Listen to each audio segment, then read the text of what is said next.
Tonton video ini sampai selesai agar Anda tidak gagal paham.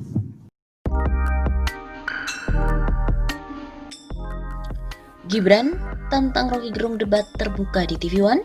Benarkah? Sebuah unggahan beredar di Facebook yang mengklaim bahwa putra Presiden Joko Widodo, Gibran Rakabuming Raka, menantang debat pengamat politik Roky Gerung. Unggahan tersebut dibagikan oleh akun Haidir Belitong pada hari Rabu 29 Juli yang lalu dengan narasi yaitu, "Sudah, jangan banyak bacot. Aku tantang Roky Gerung debat terbuka.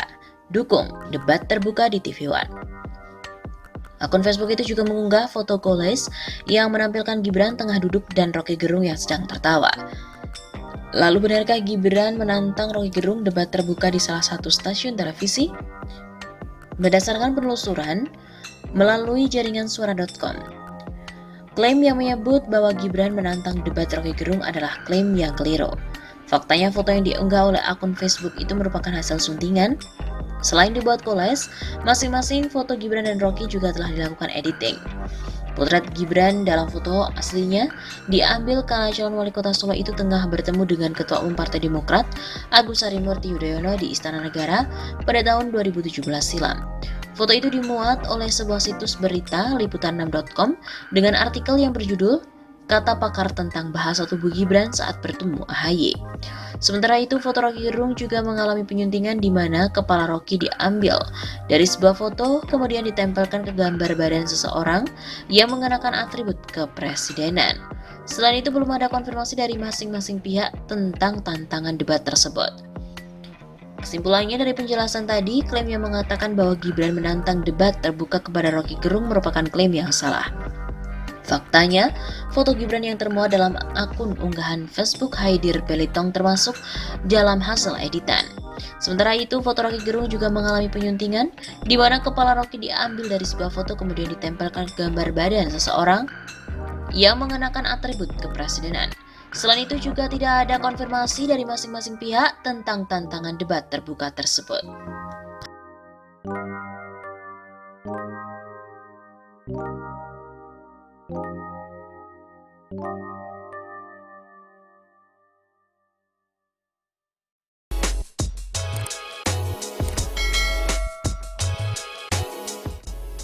Roky Gerung sindir Gibran anak Jokowi nyawon di Pilkada Solo. Kotak kosong versus otak kosong. Pengamat politik Roky Gerung lagi-lagi ikut memberikan komentar terkait ramainya Pilkada Solo 2020. Alasan ramainya Pilkada Solo 2020 tidak lain dan tidak bukan karena majunya putra sulung Presiden Joko Widodo atau Jokowi, yaitu Gibran Rakabuming Raka yang diusung oleh PDI Perjuangan. Roky Gerung pun menggambarkan kondisi tersebut bagaikan anak dan busur panah. Jokowi disebutnya sebagai busur panah, sedangkan Gibran sendiri sebagai anak panahnya. Hal ini disampaikan dalam tayangan YouTube Roky Gerung Official pada hari Selasa 21 Juli yang lalu. Namun menurut Roky Gerung, anak panah yang dimaksudkan bisa menjadi anak panah kehidupan, tetapi juga bisa menjadi anak panah kekuasaan. Dikatakannya hal itu tergantung bagaimana busur panah itu difungsikan. Saya nggak tahu Gibran yang hari ini dipercakapkan orang, apakah ayahnya juga memasukkannya sebagai anak panah kehidupan atau anak panah kekuasaan? Begitu kata Roky Gerung. Jika melihat kondisi yang terjadi dengan merujuk majunya Gibran di Pilkada Solo 2020, maka Roky Gerung menilai Jokowi menggunakan anak panahnya untuk menjadi anak panah kekuasaan. Dengan begitu, tidak lain dan tidak bukan adalah sebagai sebuah bentuk nepotisme. Kalau dia sebagai anak panah kehidupan, maka ada wisdom, yaitu sang ayah pasti mengarahkan anak panahnya kendati bukan berasal, bukan keinginan dia, tapi dia menjadi busur, supaya anak panahnya menjadi contoh di masa depan, menjadi contoh dari berhentinya nepotisme. Tapi justru sang ayah menjadikan anak panahnya itu contoh buruk dari nepotisme. Jelas Roky Gerung. Roky Gerung juga menyebutnya sebagai contoh nepotisme yang paling buruk, atau bisa dikatakan lebih dari sekadar nepotisme.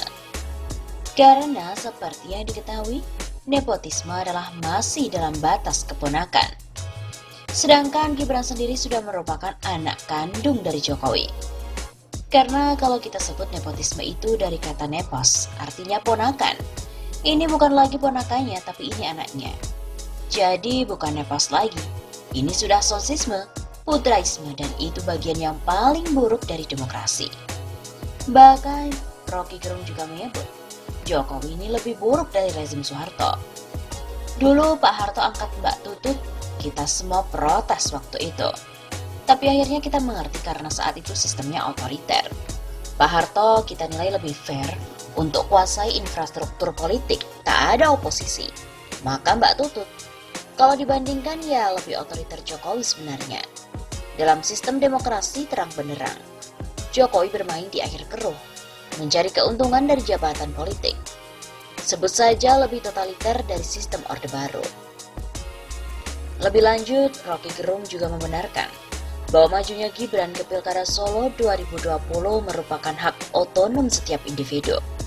Namun menurutnya, hak tersebut berlaku jika seseorang ini benar-benar tidak memiliki hubungan ataupun pengaruh dengan pihak lain di perpolitikan, terlebih dari orang nomor 1 di Indonesia.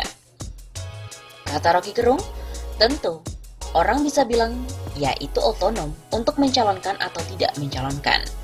Dia menjadi otonom kalau tidak dalam sphere of influence dari ayahnya yang merupakan presiden. Kan problem kita sebenarnya adalah sphere of influence presiden akan bekerja mendahului netralitas pilkada. Ia pun bahkan juga menyarankan Jokowi langsung saja melantik Gibran lewat perpres, ketimbang bertarung lewat pilkada. Rocky Gerung menyebut, kini beredar nyinyiran yang menyebut terkait Gibran yang melawan kotak kosong.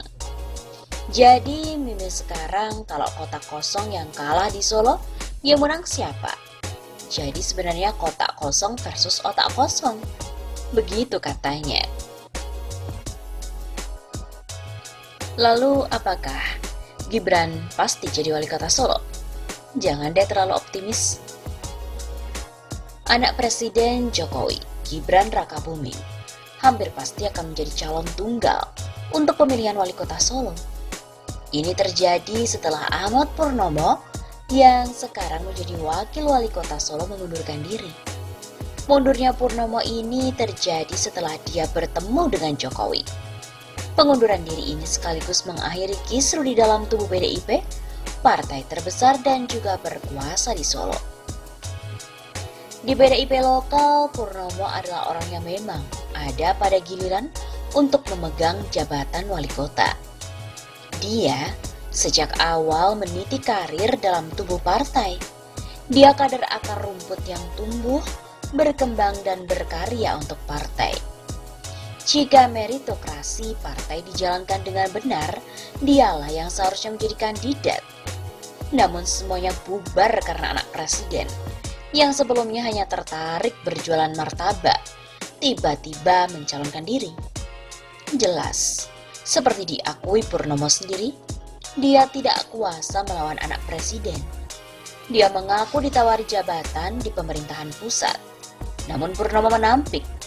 Dia memilih kembali ke Solo dan menjadi pengusaha. Partai-partai besar merapat mendukung pencalonan Gibran. Besar kemungkinan dia akan menjadi calon tunggal. Nah, jika tidak ada calon lain, maka siapakah yang akan menjadi lawan Gibran di dalam pemilihan? Tidak ada, bukan? Salah besar. Lawan Gibran nantinya adalah sesuatu yang bernama kotak kosong. Nah, justru disinilah persoalannya. Kotak kosong itu selalu unpredictable, alias sulit diperkirakan. Melawan kotak kosong itu seperti melawan musuh yang tidak kelihatan. Ada contoh yang sangat bagus dari kotak kosong ini. Pada tahun 2018, Kota Makassar mengadakan pemilihan wali kota. Yang maju waktu itu adalah calon tunggal yang bernama Munafri Arifuddin. Dia berpasangan dengan Rahmatika Dewi. Munafri Arifuddin bukan orang sembarangan di Sulawesi Selatan. Dia adalah menantu dari Aksa Mahmud, bos dan pendiri Bosowa Corporation. Mungkin Anda perlu tahu bahwa Aksa Muhammad adalah salah satu orang terkaya di Indonesia. Tidak itu saja, Dia merupakan adik ipar dari Yusuf Kala, Wakil Presiden Indonesia saat itu. Dengan demikian, Munafri Arifuddin adalah kemenakan dari Yusuf Kala. Dengan kredensial yang sedemikian hebat, jelas tidak ada orang berani menantang Munafri. Dia didukung oleh 8 partai politik, hanya Partai Demokrat yang tidak menyatakan dukungannya. Demokrat mendukung wali kota yang saat itu berkuasa, Muhammad Ramdan Pomanto yang ingin terpilih kembali. Karena Pomanto kekurangan dukungan dari partai politik, dia maju sebagai calon independen. Syarat maju sebagai calon independen adalah mendapatkan dukungan yang ditunjukkan dengan 65.000 fotokopi KTP. Pomanto berhasil mengumpulkan 117.492 fotokopi KTP. Namun pencalonan Pomanto bisa digagalkan lewat proses hukum. Mahkamah Agung mengabulkan gugatan Munafri Arifuddin atas tindakan Pomanto yang menggunakan kekuasaannya untuk kampanye. Munafri Arifuddin yang adalah merupakan CEO PSM Makassar akhirnya ditetapkan sebagai calon tunggal. Lawannya adalah, yaitu tadi, kotak kosong. Dalam pemilihan yang dilakukan bulan Juli 2018, Munafri hanya mendapat 46,68% dari suara, sementara kotak kosong mendapatkan 53,32%. Munafri kalah mengenaskan. Dari penghitungan suara dia hanya menang di 2 dari 15 kecamatan. Sekalipun didukung oleh semua kekuatan partai dan elit di Makassar, Munafri toh kalah melawan kotak kosong. Di Makassar dan Sulawesi Selatan, dinasti politik, khususnya dari keluarga Kala dan Limpo, sangat berakar. Namun itu tidak menjamin jalan Munafri ke tampuk kursi wali kota. Itulah yang tadi dikatakan, bahwa melawan kotak kosong selalu unpredictable. Kejadian seperti ini bukanlah hal yang baru. Ini kerap terjadi di Jawa, terutama dalam pemilihan lurah. Mengapa para pemilih melakukan ini? Kemungkinan pertama adalah orang memilih kotak kosong sebagai protest vote. Mereka tidak nyaman melihat proses politik yang tidak partisipatif. Biasanya protest vote muncul karena dorongan aktivis politik dan pengorganisasian masyarakat.